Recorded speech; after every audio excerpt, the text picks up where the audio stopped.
Hey guys, welcome back to another episode of AUA. We have a very special guest today, Oscar Isaac, who is in the film that's coming out nationwide this Friday. That's right. Ex Machina. Yep. And we were lucky enough to see it this week in LA. It is Holy great. crap. I love this movie. Yeah, Nice. this is one of the best sci-fi movies I've ever seen, first of all. Cool. I don't mean to throw too much praise on you right off the bat, but my God, I was on the edge of my seat. I was like holding my mouth like in sheer terror most of the time. Cool. And it was something that I didn't really expect based on the first trailer that was out. Tell me about acting in this movie. It was basically just three main actors. Yeah. What was the filming process like for this? Well, I'll tell you, when I the very first audition I had out of school, out of drama school, was for Sunshine. And so I read that script. I became totally obsessed with it. And Alex Garland had written that, right? And so then years later, when I got this script and was told that Alex was interested in me for it, I freaked out and I read it and I fell in love with it. And it, it just spoke to all the fears and the curiosity that I have about artificial intelligence, and more importantly about consciousness and our own consciousness. And so anyway, met with Alex. He gave me the part, and we flew off to Norway, to the western part of northwest Norway. So that's an actual hotel. We just looked that up, and Yeah. it's an actual, and it looks just like it does in the movie. Well, it's two things, and it's the same architect. One out, the living room kind of area where there's a big rock and there's still windows to the outside. That's a private home on the side of a mountain overlooking the fjords of Norway. And then the other thing is this eco hotel. Those black rectangular boxes, that you can stay out there, and there's nothing inside of those rooms except for 2 beds and a lamp. Wow. And basically all you do is just look out in awe at nature, Yeah, Very it's cool. an incredibly beautiful movie for taking place a lot, like inside a lot. The landscapes in this are unbelievable. Yeah, so, yeah. Well, it's that the juxtaposition between what's happening in closed Exactly. doors, which is super intense and all about creating something artificial, and then juxtaposed with this like huge prehistoric landscapes of glaciers and mountains. Yeah, that's one of many details about this movie that is very well thought out. Yeah. There's all these biblical references in there too that we just started Yeah, figuring out. picking up on like the characters' names, Ava being Eve, and Caleb. Yeah, it's very well thought out, and it's always nice to see filmmakers who go that extra mile. On straightforward, it's an amazing sci-fi movie. It's terrifying not only because of the suspense in the movie, but also because this is a thing that seems like it could probably happen one day, which is always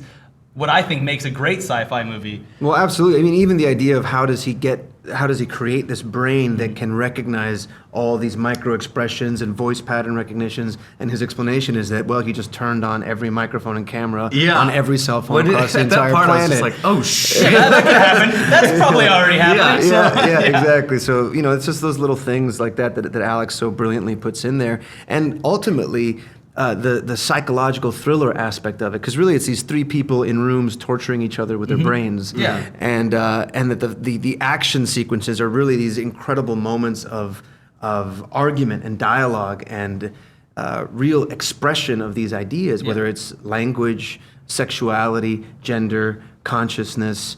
All of those things are things that you'd have to think about if you were trying to create something that could be self-aware. Yeah, I think you did a great job in the movie kind of building that tension with your character, who's basically the most charismatic kind of psychopath genius but also that I've like seen. you can't trust anything that comes out of your mouth. You don't know where the truth ends and the lies begin. Well, ironically, if you guys get a chance to see it again, it's amazing how your opinion of that shifts. I would imagine. Oh, yeah. Because based on how things play out, what's interesting is that, without giving too much away, I will say Nathan's pretty upfront about He stuff. knows he is, He's yeah. actually, he's not lying, even though he's manipulative. He That's the feels thing. like a good guy Yeah. he gets what he wants and he knows how to get that out of people. Right. Well, he's someone that's thinking 25 moves ahead. He's Right. so far ahead. Everything's a calculation, Yeah. and he has a very particular experiment that he's trying to run. And in order for that experiment to be successful, he has to play a very specific part, which is playing the role of someone that this robot needs saving from. Yeah, it's It's incredible. There's so many layers to it. And obviously, I don't want to spoil the ending, but the ending to this movie is just so good. Yeah, the third act it really spins everything in the opposite direction, like you said. So let's we'll get into some of the fan questions. We kind of covered the first one, unless you want to do something more specific about it. It's from Offlip. It says, reading the script of Ex Machina, what was the most appealing aspect of the film that drew you in? Oh, I think the language that my character in particular uses, one, it's incredibly witty. I just found it to be so funny and disarming. And at the same time, as an actor, you don't usually get a chance to like dig into this kind of language and these very heavy ideas, but done in such a fast and emotional kind of way. Whether he's talking about automatic art or what it's which is an amazing aspect in the movie too, that we even touch upon what it is. The whole reason I'm an actor is the idea of you want to be working from a place that's not quite unconscious but also not quite thought out. It's somewhere in between. So just all these different concepts and having to embody them and have conviction over them. And then also being able to disco dance. Yeah, that leads directly into the same thing. The same person followed up with another question. Where did your dance in the Get Down Saturday Night scene in Ex Machina come from? By the way, you nailed it. Yeah. I would have to agree. Yeah, we've been mocking it many times on the set here when we're like warming up for the shoot. I'm going to tear up the fucking dance floor. That came from the brilliant and demented mind of Alex Garland. I think he's just so smart. His rhythm is really great, particularly with knowing when the audience needs just a total slap in the face. Yeah. And you're like, what the hell is this? And at the same time, it also says so much about the character that he's up there by himself with these machines, and what is he doing with them? How does he kind of cut loose a little bit sometimes? Yeah, exactly, yeah. Yeah. And dancing aggressively at someone is always something you don't usually see too much. Yeah, it was a very tense scene that was instantly kind of like blown up to be, okay, this is what we're doing now, this is fun. It's almost like throughout the movie, he's like actively trying to make Domhnall Gleeson's character just be like, what the fuck? Like, what is going on? Just disarming him with... Well, he certainly succeeds in that scene. Yeah. And that was another thing I wanted to ask. It was Alex's first directorial debut. What was it like being kind of on the set for his, not just his baby in the sense of his screenplay, but also him in the director's chair? Well, Alex would bristle a little bit at the idea of, even when you mention that it's his first movie directing, because he comes at it from such a collaborative place that he feels like it's basically just an extension of the same job he's been doing for 20 years. And that's true. I mean, I will say, ultimately, he says yes or no, right. But for him, he really, it was a process of just constantly collaborating, figuring out what it is. At the same time, he's incredibly confident, and I would say very fearless, and in the best way, fearless, not afraid to really look deeply at something, and if it doesn't work, abandon it or defend it aggressively. Yeah, it definitely comes off in the movie. I mean, this is like, people are so used to seeing action or sci-fi movies that, can be predictable or whatever, and it's so refreshing to see a movie that kind of like doesn't hold anything back, fucks with your brain, and really leaves you like walking away from the theater. I immediately, like you said, wanted to go back and see it again from a different viewpoint, knowing what happened at the end, and then rewatch it to rediscover things. Yeah. And it doesn't underestimate the audience either. Like, I feel like a lot of sort of sci-fi movies kind of dumb their ideas down for a bigger audience. And this movie's ideas are complicated, but they're also very, very simple at the same time. Yeah. And I just really appreciated how he let those things happen instead of... I mean, because to a certain extent, it's these huge ideas that Nathan is trying to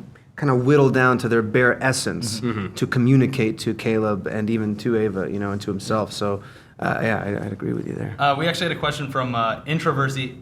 What did Ava whisper into Kyoko's ear? Is there any kind of tease that you could get? Because that was a very, we don't want to do any kind of spoiler thing, but it's hard not to, I guess, at this point. But this is kind of the question. I mean, that was a very important thing, and that was actually something we talked about beforehand, because there was an element for me that needed to be explored a little bit further. And I would say it's not words per se. I would say whatever it is, it's something that is able to unlock something that maybe we thought was gone. Yeah. I think the way... When I watched it in the theater, the way I perceived it without kind of spoiling anything is she's basically sort of, you find out that she's maybe, her goal is to do one thing. Yeah. And whatever it takes to do that, and this is one of those steps kind of situation. But I think it's good that it leaves it open for so much interpretation. Well, there's an idea of, there is, particularly with that character, this idea of the ghost in the machine. Yeah. And maybe it's, it's kind of breathing in that life again into something. Cool.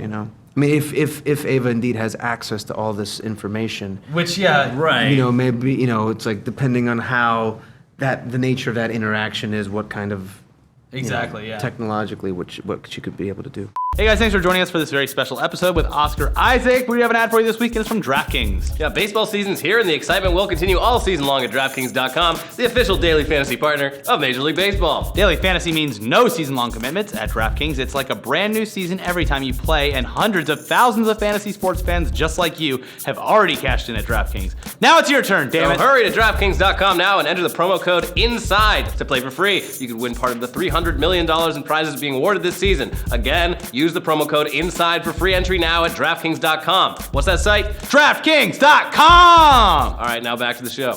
A lot of people I had never heard of this product before. Yeah. But a lot of people want to know what your favorite Tortrix flavor is. Is that, have you had those? So what is Tortrix? Tortrix. I obviously butchered the name. That is a Guatemalan, it's like Doritos, like Fritos. Okay, yeah. We had a person ask it, and then immediately like 3 comments of people like, yeah, ask him that. Make sure to ask him that. Yes, they are indeed delicious. I didn't realize there was that many flavors. I'm sure there are now. Yeah. At the time, it was just like the basic orange flavor. I mean, not like it was just colored orange. It must have been some sort of cheese type flavor or barbecue. You know? Yeah. So you were born in Guatemala, correct? Yeah. But you moved to Florida as a child? Yeah. So like all on my own. Do you? No, you go? just kidding. That's amazing. You're a very forward-thinking child. Yeah. Do you go back there a lot? Yeah. I was just there in February. Okay. Yeah, it was great. Played a show actually. I played a concert. Yeah, and so getting into the musical stuff, how much of that actually like led you into the role of Llewyn Davis in Inside Llewyn Davis? A lot. Yeah, a lot. So when you initially did the Coen Brothers reach out to you, or did? No, they didn't know who the hell I was. They were just looking for someone who could act and play guitar. and sing. Yeah, play and sing. Yeah. Okay. Yeah, so I had been doing that for a long time, and so when the audition came, I just acted and sang and played guitar. Yeah. Like, did you already have experience with that sort of style of like folk music? Not quite that style. I mean, I was doing the coffee bars and going to little clubs and playing solo with just an acoustic guitar. But that specific style, which is like the Travis picking and all that, that was something that I had to just do a crash course in. Yeah. Well, you did a lovely job. Thank you. I've been watching all day the Outer Space song with Adam Driver's bass part just cracks me up. Right, the so irony much. of that one, right? Coming off of that, Captain Abisco asks, he absolutely loved you in Llewyn Davis. His question is, how was it to work with the Coen Brothers? You've worked with a lot of incredible directors now in your career. Yeah. So how was it for the Coen Brothers? That was just a completely life-altering experience. More than anything, like getting their friendship, which is more than anything. Just because it's so invaluable. Just the stories they would tell me about the people they've worked with, their ideas of storytelling and directing, and just getting their point of view, which is so unique, and it's contributed so much to American cinema and cinema in general. Absolutely, yeah. So to get that close to it and to have them be so open about those things was so good, and they're so funny and dark. And Absolutely, yeah. They do that better than anything. The dark humor for them is just like scathing. Before I saw that movie, people kept telling me like, "Oh man, it's a real downer." Like, and then I saw it. I thought it was hilarious, but that's because I'm a fan of other Coen Brothers movies, and they definitely walk that line between tragedy and comedy. Yeah, and finding the comic in the tragic. Yeah, I love seeing people just keep making the same mistakes and not learning from them. We actually wanted to I forgot to exactly print out the picture, but it was very funny after the congratulations on Star Wars, by the way. Thank you. After Thank you very much. The new trailer came out, someone photoshopped the cat from Llewyn Davis trying to escape the X-Wing, and it said like the real subplot of The Force Awakens. That's I know that was, yeah. You're like trying to grab him and it's jumping out of the X-Wing. But congratulations on that. That's got to be like, I mean, all of these movies have to be life-changing, but specifically Star Wars being such a classic franchise. Right. Like, what was it like when you not even got the call, but like knew that you landed the role as Poe Dameron? Yeah, it was, and needless to say, incredibly exciting. I mean, I didn't even know how to really cope with it at first, and so what I did was I just grabbed my shampoo bottle and just started flying it around the room and making laser beam sounds, and I was like, yes, I can get back into this thing. And so, no, it was insane. But the thing is, in order to do your job, particularly on something like that, you have to kind of compartmentalize all that and diminish it in your mind and be like, it might not be that good. It could suck. This could be the really shitty one, And I don't think it will be. But whatever. Or whatever it is. But just to be able to do your job and just act like it's any other thing. Yeah. It's not until I got to Star Wars Celebration and there was just thousands of people.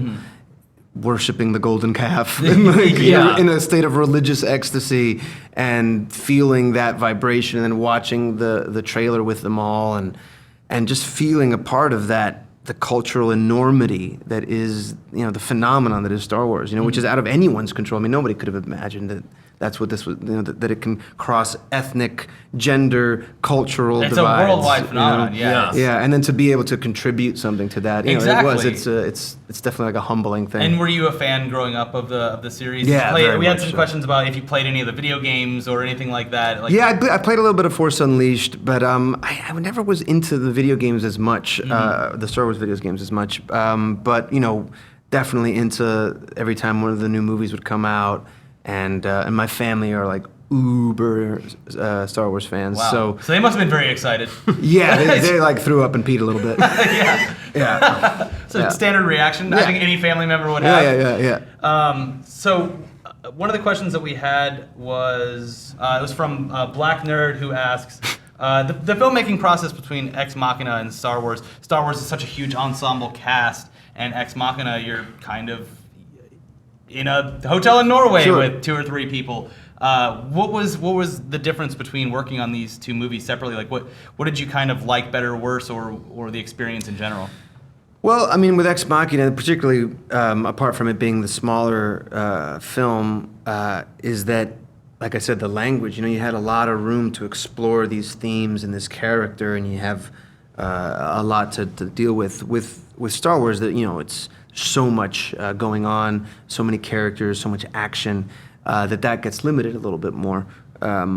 But really, that you try to make it the same job between action and cut. You just try to be as free and live as believably as you can under these crazy circumstances. And with the larger films, the one thing that's great about doing something like Star Wars is you definitely have the budget for time and personnel. And so if something doesn't work, you have time to really nail it.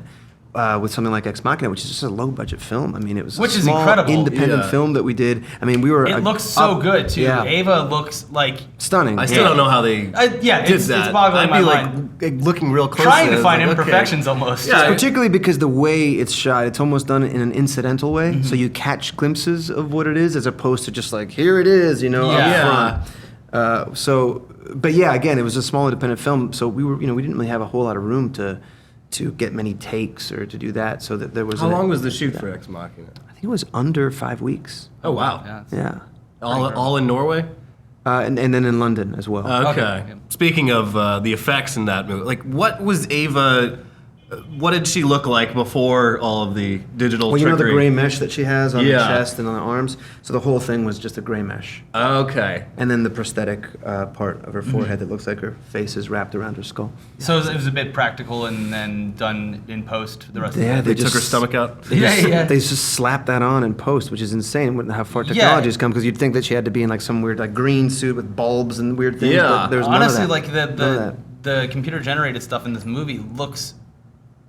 if not better than most big budget action or sci-fi movies. It really, really sells it. It's not distracting either. It's really cool believable, to look at, but especially the brain, how the brain's little the bacteria neurons, or whatever were kind of crawling around inside of it. It was just an incredible thing to watch. Here's a very general one, but I'm curious about the answer. The Lonely Swordsman just asks, what is your favorite movie? My favorite movie? Well, I guess of all time, probably would be Dog Day Afternoon. Oh, okay. Yeah, that one I've watched the most. That's funny because especially after A More Violent Year, a lot of people were comparing you to Pacino's sort of performances from that era. So are you pretty influenced by young Pacino? I just do a Pacino impression. That's what I do. Yeah. That's my thing. That's your secret to That's my acting? thing. Yeah. Yeah. Just do that. There you go. Perfect. Someone did it already. Just do that. Yeah. Oh, hopefully it's like that on Star Wars too. Yeah. Yeah, I'm not saying whoo. I'm saying hoo-ah is what I'm saying in the X-Wing. Watch it closely next time. You'll hear I'm saying hoo-ah. We're kind of getting the mark here, so I want to ask one quick one about X-Men Apocalypse. This is from JDex13. What was it like to take on the role of one of the most iconic X-Men villains of all time? Well, I haven't taken it on yet. Oh, really? No. So we're starting to shoot. We start to shoot in a week. Oh, wow. Actually, yeah, in a couple weeks. Yeah. So I'm going up to Montreal to shoot that. Awesome. And that's been great. What's been great is sitting with Simon Kinberg, who wrote the screenplay, who's writing the screenplay, and just unloading all my geek knowledge about Apocalypse and about what Apocalypse means to me and what it was like to kind of grow up with this character. And where I'm interested in going with him and really nailing down his philosophy. Very cool. Well, good luck on that. That's Thank another you. just like gigantic franchise. Like, Yeah.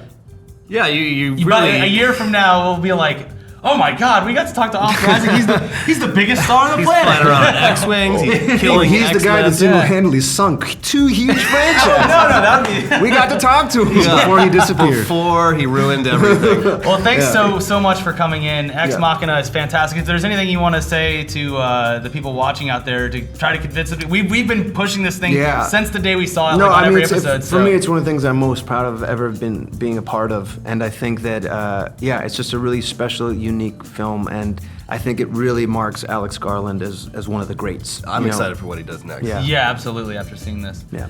So go see Ex Machina. It opens up nationwide Friday, correct? Yes. It's playing limited right now, so make sure you see it. It's honestly, it's worth every penny. Yeah. The movie's incredible, and I know that you'll love it if you watch it. And thanks so much Thanks, for coming guys. by. Really appreciate it, man. Yeah, thanks. Thank you. Hey guys, thanks again for joining us. That was an awesome. We had a great time with Oscar Isaac. Very thankful for his time, and we learned a lot of great stuff. He's a very nice guy.